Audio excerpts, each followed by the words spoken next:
الله كان عليكم رقيبا وآتوا اليتامى أموالهم ولا تتبدلوا الخبيث بالطيب ولا تأكلوا أموالهم إلى أموالكم إنه كان حوبا كبيرا صدق الله العظيم. شروع اللہ کے نام سے جو بڑا مہربان نہایت رحم والا ہے. اے لوگو ڈرو اپنے اس پروردگار سے جس نے تم کو ایک جان سے پیدا کیا اور اسی کی جنس سے اس کا جوڑا پیدا کیا اور ان دونوں سے بہت سے مرد و عورت پھیلا دیے. اور ڈرو اس اللہ سے جس کا واسطہ دے کر تم ایک دوسرے سے مطالبات کرتے ہو. اور ڈرو رشتہ داریوں کے توڑنے سے. بلا شبہ اللہ تعالیٰ تم سب پر نگراں ہے. اور یتیموں کو ان کے مال ادا کر دو اور برے مال کو اچھے مال سے نہ بدلو. اور یتیموں کا مال اپنے مالوں کے ساتھ ملا کر ہڑپ نہ کر جاؤ. بلا شبہ ایسا کرنا بڑا بھاری گناہ. اللہ کا فضل ہے کہ یہ سورہ نساء شروع ہو رہی ہے اور یہ سورہ نساء مدنی کہلاتی ہے. آپ جانتے ہیں کہ قرآن کریم کی جو 114 صورتیں ہیں ان میں سے کچھ صورتیں مکی کہلاتی ہیں اور کچھ صورتیں مدنی. مکی صورتوں کا مطلب یہ ہوتا ہے کہ وہ ہجرت کے زمانے سے پہلے نازل ہوئی اور مدنی صورتوں کا مطلب یہ ہوتا ہے کہ وہ ہجرت کے زمانے کے بعد میں نازل ہوئی. ہمارے نبی پاک علیہ السلام کی زندگی کا وہ حصہ جو نبی بننے کے بعد ہے وہ 23 سال ہے. مشہور ہے، سب کو علم میں ہے کہ 13 سال مکے میں ہے اور 10 سال مدینے میں. لیکن مدینہ ہجرت کرنے کے بعد اگر کسی سفر میں بھی کوئی صورت نازل ہوگی چاہے آپ مدینے میں نہ ہو لیکن پھر بھی وہ مدنی کہلائے گی، اس لیے کہ زمانہ ہجرت کے بعد کا چل رہا ہے. تو یہ سورت سورہ نساء مدنی ہے یعنی ہجرت کے بعد نازل. ایک اور پہچان ہے، جب آپ خود قرآن کریم کو پڑھیں، اس کا ترجمہ دیکھیں، تفسیر پڑھیں تو آپ کے ذہن میں رہنی چاہیے یہ بات کہ مکے کی جو صورتیں ہیں ان میں زیادہ تر عقیدے کی بات کی جاتی ہے. اللہ کو ماننا، اللہ کے فرشتوں کو ماننا، آخرت کے دن کو ماننا، رسول کو ماننا.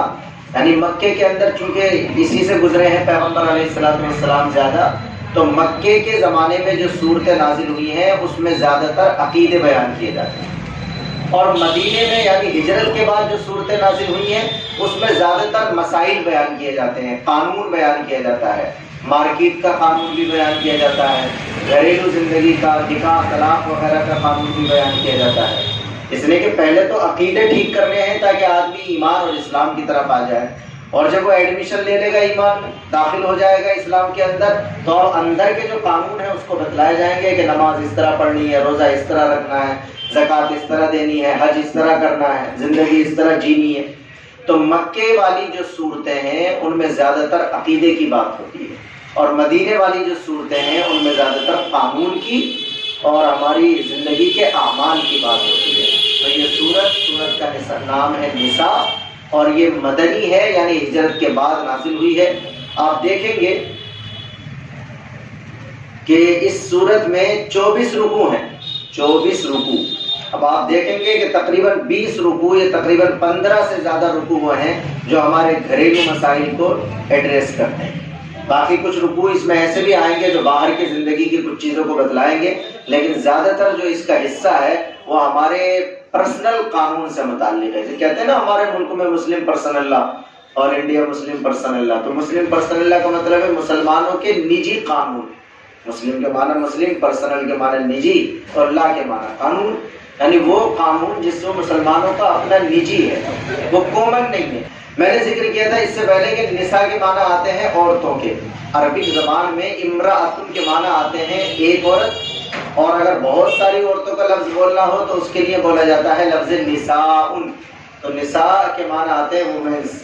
یعنی ایک اعتبار سے آپ دیکھیے تو اس میں وومنس کے، خواتین کے تعلق سے بہت سارے مسائل کو ذکر کیا جائے گا. اس وجہ سے اس سورت کا نام سورہ نساء.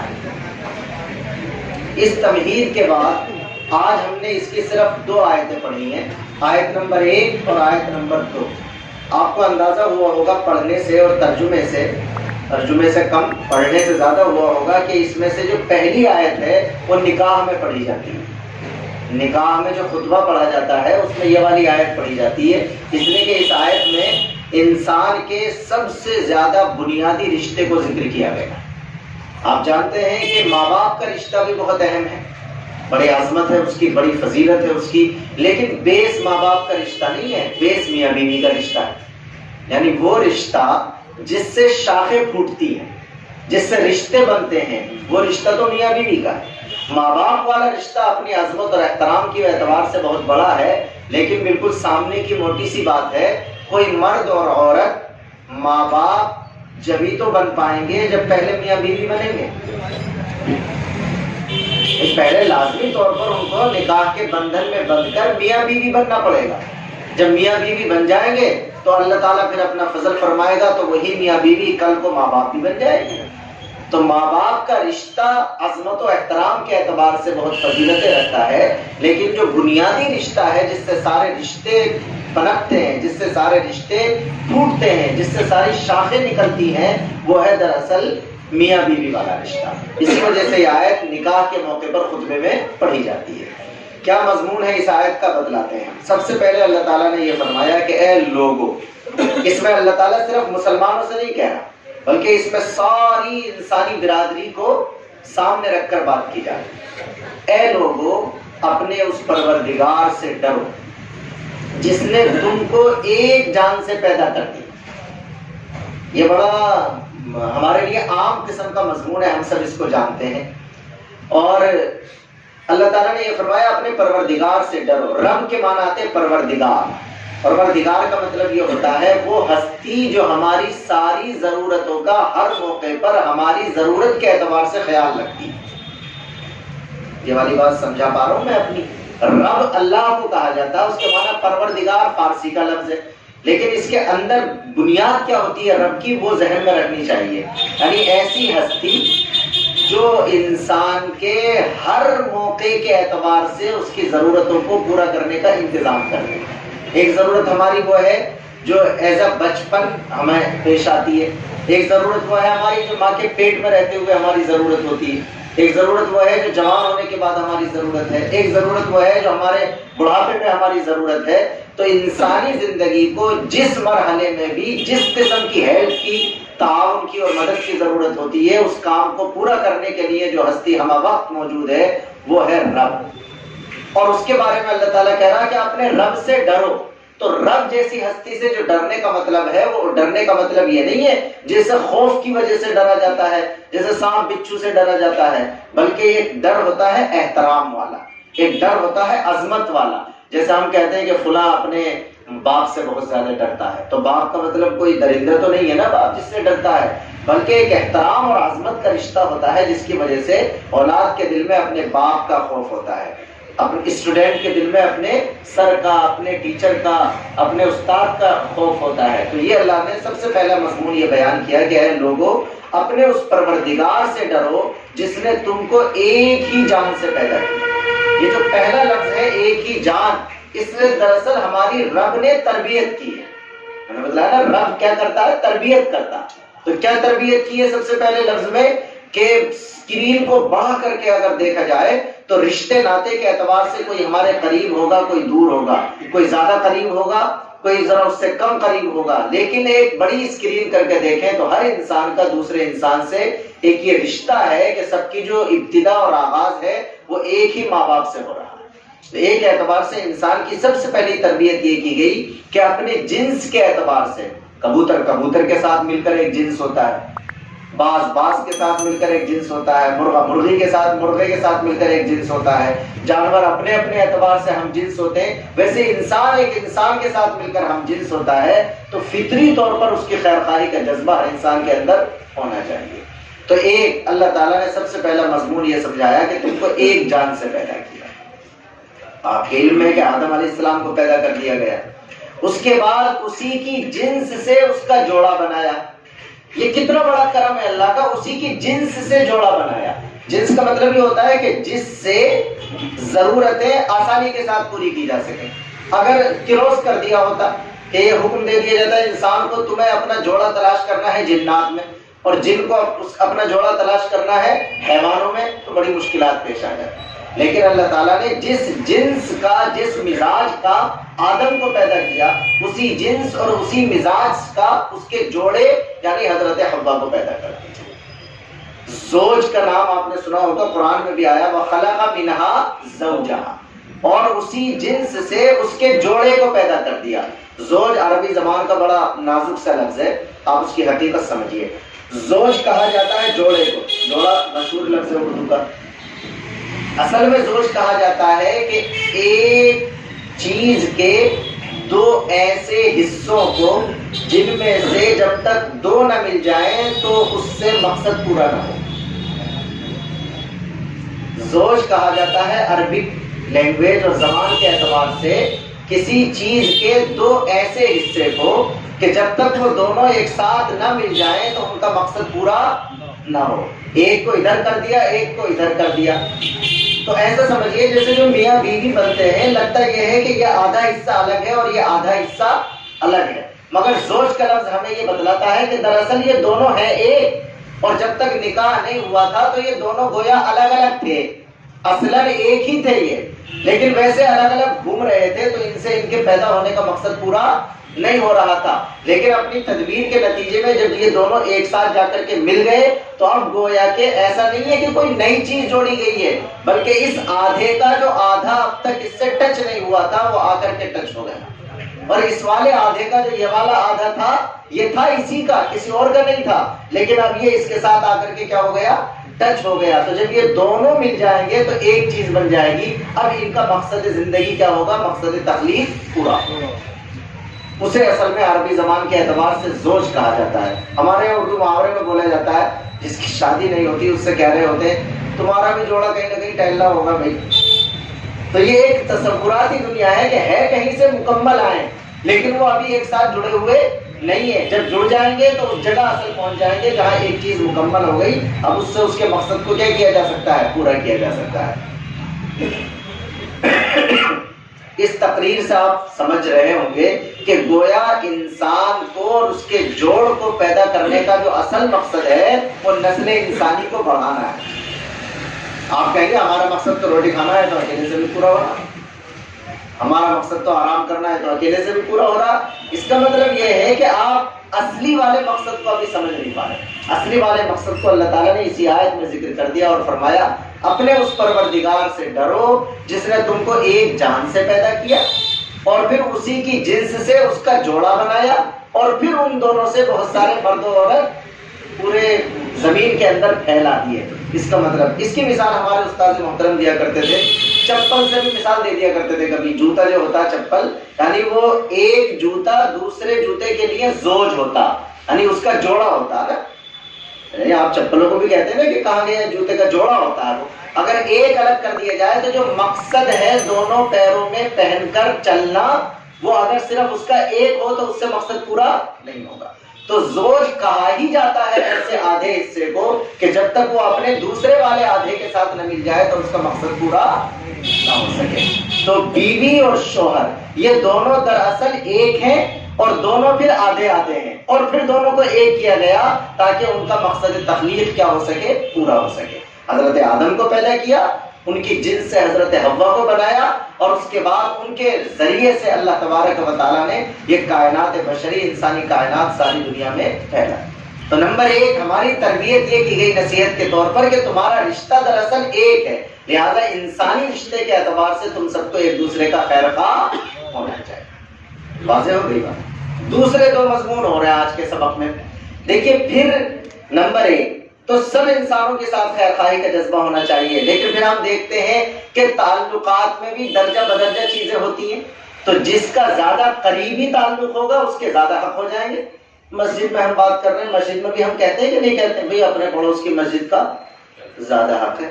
اب اپنے پڑوس کی مسجد میں نماز نہیں ہو رہی اور یہ کہہ رہا بھائی میں تو وہاں پڑھوں گا، جاؤ مسجد میں جا کے وہاں زیادہ لوگ، بھئی چلے جاؤ وہاں، لیکن جب جاؤ جب یہاں بھی یہ یقین ہو کہ جماعت ہو رہی ہے، تمہارے نہ ہونے کے باوجود بھی جماعت ہو رہی ہے، تب گنجائش سے چلے جاؤ۔ لیکن اگر اپنی مسجد ویران ہو رہی ہے اور آپ جا رہے ہیں دلی کی جامع مسجد میں جمعہ پڑھنے کے لیے تو پھر اس کا تو بڑا نقصان ہو جائے گا۔ جس کا رشتہ تمہارے قریب کر کے جوڑ دیا گیا اس کی ذمہ داری زیادہ ہو جاتی ہے۔ بہت غور سے سنیے پھر اس میں کہ اللہ تعالیٰ نے اگلی بات 2 رشتے بیان کیے، کسی کا حق ادا کرنا اور کسی کی خیر خواہی زیادہ کرنا، اس کی 2 بنیادیں ہو سکتی ہیں، یا تو یہ کہ اس کا رشتہ ہم سے زیادہ قریبی ہو گیا، یا یہ کہ وہ کمزور اور ضعیف یا یتیم یا غریب ہے، تو پھر اس نسبت کی وجہ سے بھی اس کی خیر خواہی کا رشتہ کیا ہو جائے گا، زیادہ ہو جائے گا۔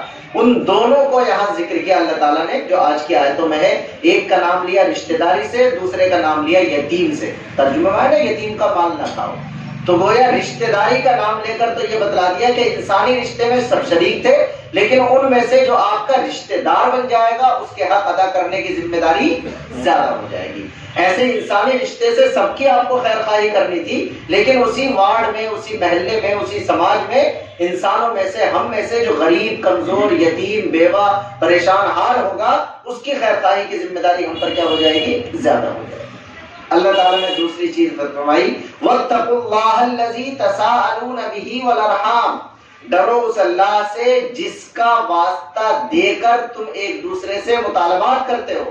کئی مرتبہ ہم اپنی گفتگو میں کہتے ہیں کہ نہیں کہتے ہیں بھائی یار تجھے اللہ کا واسطہ بھائی یہ کام ہمارا ضرور کر دے، تو یہ بیچ میں واسطہ کس کا ڈالا جاتا ہے، اللہ کا، تو اللہ کا نام بیچ میں ڈال کر گویا آپ اپنی بات کو مضبوط کر رہے ہوتے ہیں۔ تو اللہ تعالیٰ نے دوبارہ دہرایا اپنے بارے میں کہ اس اللہ سے ڈرو، اس کے نام کی عظمت سے ڈرو، اس کے نام کے احترام کا خیال رکھو کہ جس کے نام کو تم اپنے مطالبات اور اپنے سوالات کے درمیان میں لے آتے ہو۔ اور آگے اللہ نے فرمایا والارحام، اور خاص طور سے رشتہ داری کے توڑنے سے بہت زیادہ ڈرو۔ یہ ہے اس آیت میں مین جو نکاح کے خطبے میں پڑھی جاتی ہے، رشتہ داری نہیں بن رہی ہوتی ہے تو یہ آیت وہاں ہمارے نبی پاک علیہ السلام نے پڑھنے کے لیے ارشاد فرمایا۔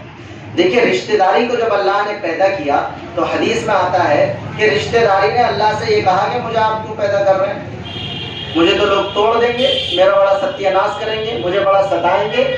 تو اللہ نے اس سے گویا گارنٹی دی، پھر ہے نا جیسے گارنٹی کارڈ، ویسے رشتہ داری جب دنیا میں پیدا ہو کر آئی ہے تو اللہ سے کیا لے کر آئیے، گارنٹی کارڈ لے کر کے آئیے، اور اللہ نے اس پہ لکھ کر دے دیا۔ حدیث میں آتا ہے کہ من وصلکی وصلتہ ومن قطعکی قطعتہ، او کما قال علیہ الصلوۃ والسلام، کہ لکھ کر دے دیا گویا اللہ نے رشتہ داری کو کہ جا میں یہ تجھ سے وعدہ کرتا ہوں کہ جو تجھے جوڑے گا دنیا میں اسے جوڑے رکھوں گا، اور جو تجھے توڑے گا میں اسے توڑوں گا۔ تو رشتہ داریوں کا خیال کرنا انتہائی درجے ضروری ہے، اور اللہ کے نبی نے حدیث میں ارشاد فرمایا کہ لیس الواصل بالمکافی، غور سے سننے مائیں بہنیں بھی سنیں غور سے، کئی مرتبہ ان کی طرف سے بھی رشتہ داری ٹوٹ جاتی ہے۔ لیس الواصل بالمکافی، اللہ کے نبی نے فرمایا کہ جو بدلے میں رشتہ داری کا خیال رکھتا ہو اللہ کی فہرست میں جوڑنے والا وہ نہیں ہے۔ مطلب تم میرے گھر آتے ہو تو میں تمہارے چلے جاتا ہوں، تم مجھے سلام کرتے ہو میں تمہیں کر لیتا ہوں، تم مجھے کارڈ دیتے ہو میں تمہیں کارڈ دے دیتا ہوں، تم مجھے خیال کرتے ہو میں تمہارا کر لیتا ہوں۔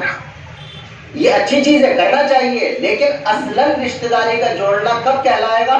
اللہ کے نبی نے فرمایا کہ لیس الواصل بالمکافی، جو صرف رشتہ داری میں بدلہ چکاتا ہو ایسا آدمی جوڑنے والوں میں نہیں ہے۔ لیکن دوسری حدیث بتلاتی ہے کہ سل من قطع واعفو عمن ظلمت واحسن الی من اساء الیک، اللہ کی فہرست میں جوڑنے والا رشتہ داری کا وہ بندہ کہلائے گا کہ اگر کوئی رشتہ دار اس سے توڑ رہا ہو تب بھی وہ اس سے کیا کرے، جوڑ۔ لیکن آج کل کیا ہوتا، آج کل تو اپنی انا اور اپنے تکبر کو ثابت کرنے کے لیے یہ کہتے ہیں وہ ارے میاں آج کل ان کا رخ ایسے ہی ہو رہا، تھوڑا ایک بالش دور کو جا رہے ہیں، میں کوئی ایک بالش دور کو جائے میں تو 2 ہاتھ دور ہو جاؤں اس سے، یعنی اسے اپنی عظمت اور اپنی فضیلت سمجھا جاتا ہے کہ میں تو اس سے بھی زیادہ دور ہونے والا ہوں۔ حالانکہ فضیلت اس کی ہونی چاہیے کہ دوسرا اگر فون نہیں کر رہا، دوسرا اگر خیال نہیں کر رہا، تب بھی ہم اس سے رشتہ داری کو، ہم لوگ آپس میں کہتے ہیں کہ بھئی یہ رشتے ہیں، یہ کوئی مٹتے تھوڑے ہی ہیں، بھئی رشتہ بن گیا تو وہ مٹ نہیں سکتا، میرا وہ آپ کے ہاتھ میں نہیں ہے، وہ تو لکھا گیا، رشتہ داری آپ کی جڑ گئی، کتنے کہتے رہے آپ۔ تو اس وجہ سے اللہ نے قرآن میں اس جگہ ذکر کیا کہ والارحام، اور خاص طور سے آپ کو رشتہ داری کے، یہاں میں آپ تو سب بڑے ہیں، کئی مرتبہ طلبہ کے سامنے گفتگو کرتے ہوئے انہیں ہم سمجھاتے ہیں کہ عام طور پر جو لوگ تعلیم یافتہ زیادہ ہو جاتے ہیں وہ بڑے بزی ہو جاتے ہیں، انہیں رشتہ داریوں کا خیال نہیں رہتا، وقت نکال کر نہیں جاتے، ملاقاتیں نہیں ہوتی۔ بلکہ ایک جملہ جو میں ہمیشہ کہتا ہوں اس میں تو مجھے عجیب سے احساس ہوتا، ہر رشتہ دار اسٹیٹس کے اعتبار سے آپ کے لیول کا ہو یہ کوئی ضروری نہیں ہے. بھائی کسی کا مقدر میں مالدار ہونا لکھا وہ زیادہ مالدار ہو گئے، کسی کا مقدر میں غریب ہونا تھا تو وہ بیچارہ کیا رہ گیا؟ غریب رہ گیا. تو عام طور پر انسانی تکبر کی نفسیات اسے وہاں تک پہنچا دیتی ہے کہ جب آدمی کوئی بڑا ہو جاتا ہے تو عام طور پر اپنے کمزور اور غریب رہ جانے والے رشتہ داروں کو خاطر میں نہیں لاتا. یہ بہت خطرناک چیز ہوتی ہے. کئی مرتبہ رشتہ دار ہونے سے انکار کر دیتا، کیا میری حیثیت ایسی ہو جائے گی کہ ایسا بھٹیجا سا آدمی میرا رشتہ دار.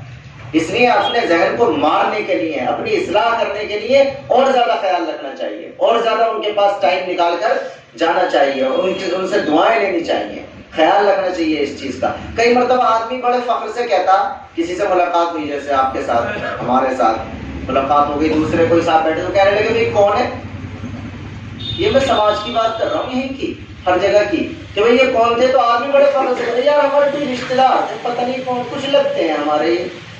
یعنی رشتہ داری کو تو نے اتنا ہلکا لے رکھا کہ تو ایک تو یہ پہچان نہیں رہا کہ تیرا کون ہے یہ، اور اس کے اوپر سے اپنے بڑے پن کا اظہار بھی کر رہا ہے کہ جیسے تو اتنا بڑا آدمی ہے کہ تجھے پرواہ نہیں ہے کہ صاحب ہیں تو ہمارے بیچارے پتہ نہیں کیا لگتے ہوں گے. ارے ٹائم نکال کے پتہ کر کے کیا لگتے ہیں. یہ رشتہ داری اللہ پاک نے بنائی ہے، اس کا خیال رکھنا ذمہ داری اللہ نے قرآن میں لکھا ہے. اور ڈرو اس اللہ سے جس کے نام کا واسطہ دے کر تم ایک دوسرے سے مطالبات کرتے ہو، اور ڈرو رشتہ داری کے توڑنے سے. اور پھر اللہ نے آگے لکھا ان اللہ کان علیکم رقیبا، اللہ تعالیٰ تم سب پر نگراں ہے، دیکھ رہا ہے کہ کون اس چیز کا لحاظ کر رہا ہے اور کون اس چیز کا لحاظ نہیں کر رہا. یہ دوسرا مضمون تھا. پہلا انسانوں کا رشتہ جو ہر کسی کے ساتھ ہے، پھر جس کا رشتہ رشتہ داری کے اعتبار سے زیادہ قریب ہو جائے گا اس کے حقوق زیادہ بڑھ جائیں گے، اور جو غریب کمزور ہوگا ہمارے طبقے میں جس کا عنوان یتیم لکھ دیا گیا تو اس کے حقوق مزید بڑھ جائیں گے. تھوڑا سا بیک گراؤنڈ دکھاتے ہیں آپ کو. جب یہ آیت نازل ہوئی، یہ دوسری آیت ہے اس سورت کی، تو ہوتا یہ تھا کہ عام طور پر گھروں میں ظاہر ہے کہ کسی نہ کسی کا انتقال ہوتا ہی رہتا، آگے پیچھے انتقال ہوتے رہتے ہیں. اپنے خاندان میں جب کسی ایک کا انتقال ہو جائے تو کئی مرتبہ اس کی نابالغ اولاد ہماری سرپرستی میں آ جاتی ہے. بھائی 4 بھائیوں میں سے ایک کا انتقال ہو گیا تو اس کی نابالغ اولاد دوسرے بھائی کی سرپرستی میں آ گئی. لیکن جس بھائی کا انتقال ہوا وہ مالدار تھا تو اس کا بڑا سرمایہ، بڑی جائیداد ہے جو ان ہمارے یتیم بھتیجے بھتیجیوں کے پاس. اب ہم بن گئے اس کے کفیل، ہم بن گئے اس کے سرپرست. تو یہاں ان لوگوں کو ہدایت دی جا رہی ہے کہ اگر تمہیں سرپرستی مل گئی ہے یتیموں کی تو عرف کے مطابق تم ان کا مال خرچ تو کرو گے. سننے بھائی صاحب غور سے، یعنی اگر میں سرپرست بن گیا کسی یتیم کا اپنے بھتیجی بھتیجے کا مثال کے طور پر، اور میں اتنا مالدار نہیں ہوں کہ ان کے کھانے پینے اور کپڑے وغیرہ پر اپنے پیسے خرچ کروں، تو شریعت اس کا پابند نہیں بنا رہی، بلکہ آپ اسی کو اس کے باپ کی طرف سے جو جائیداد جو مال ملا ہے آپ اسی میں سے اس کے ماہانہ کھانے پینے کا، اس کے کپڑے لتوں کا سارا کام کر سکتے ہیں. آپ پر ذمہ داری نہیں ہے کہ آپ اپنا خرچ کریں، لیکن آپ اپنی نیت کو چیک کریں گے کہ کیا کہیں آپ ہیلے اور بہانے کر کر کے اس کے مال میں سے زیادہ تو نہیں استعمال کر لیتے. کہ کھانا بننا ہے، 4 ممبر میرے ہیں اور 4 ممبر مثال کے طور پر یتیم ہے جن کا میں سرپرست ہوں، کہا چلو دال میں اپنی والی ڈالے لوں اور زیادہ مرغن چیزیں جو ہے ان کے مال میں سے نکال کے. تو یہ آپ کی نیت کو دراصل چیک ہونا ہے یہاں پر کہ آپ بہانہ کر کے ان کا مال تو نہیں استعمال کرنا چاہ رہے ہیں. تو اس سب کو چونکہ اللہ تعالیٰ تو دلوں کے حال سے واقف ہے، اس نے کئی چیزیں یہاں پر لکھی. نمبر 1 تو یہ کہا کہ جب وہ یتیم سمجھدار ہو جائیں تو پھر آنا کانی ان کی دکان، ان کی پراپرٹی، ان کا پلاٹ، ان کے پلاٹ، ان کا بینک بیلنس ان کے اکاؤنٹ میں منتقل کرنے سے کوئی آنا کانی وہ سمجھتا. ایسا بھی دیکھتے نا اپنے سماج میں کئی مرتبہ پہلے تو اپنے تایا اور چچا کی بندہ تعریف کر رہا ہوتا کہ میرا بڑا خیال رکھا، مجھے پڑھایا، مجھے یہ کیا، مجھے یہ کیا. لیکن جب وہ بڑا ہو جاتا ہے، شادی ہو جاتی ہے، شادی کے قابل ہوتا ہے تو عام طور پر دونوں میں کیا ہو رہی ہوتی ہے؟ لڑائی ہو رہی ہوتی ہے. پھر اس کی شکایت یہ ہوتی ہے کہ یہ مجھے الگ کر کے نہیں دے رہے، ہمارے ابا کو جو چھوڑا ہوا تھا وہ بھی اپنے ساتھ ہی چلائے جا رہے ہیں، میں کہہ رہا ہوں کہ الگ کر دو اب میرا حصہ، تو مجھے الگ کر کے نہیں دے رہے. اس کا مطلب کہیں نہ کہیں نیت میں کیا آ گیا؟ فتور آ گیا. تو اللہ نے فرمایا یتیم جب سمجھدار ہو جائے بالغ ہو کر تو چپ چاپ ان کا مال ان کے کیا کر دو؟ سب آگے اگلے ہفتے انشاءاللہ آیت آئے گی. بڑے کیس ہیں جو ہمارے سامنے مستقل آتے ہیں. کئی مرتبہ تو بلا وجہ چاہے برابری ہو یا نہ ہو زبردستی شادی اپنے بچوں سے کرنا چاہ رہے ہیں اس کی، تاکہ ان کا مال و دولت بھی ہمارے ہی قبضے میں رہے. تو یہ سب چیزیں دیکھنے کی ہوں گی کہ کون سا نیک نیتیں سے کیا جا رہا ہے کام اور کون سا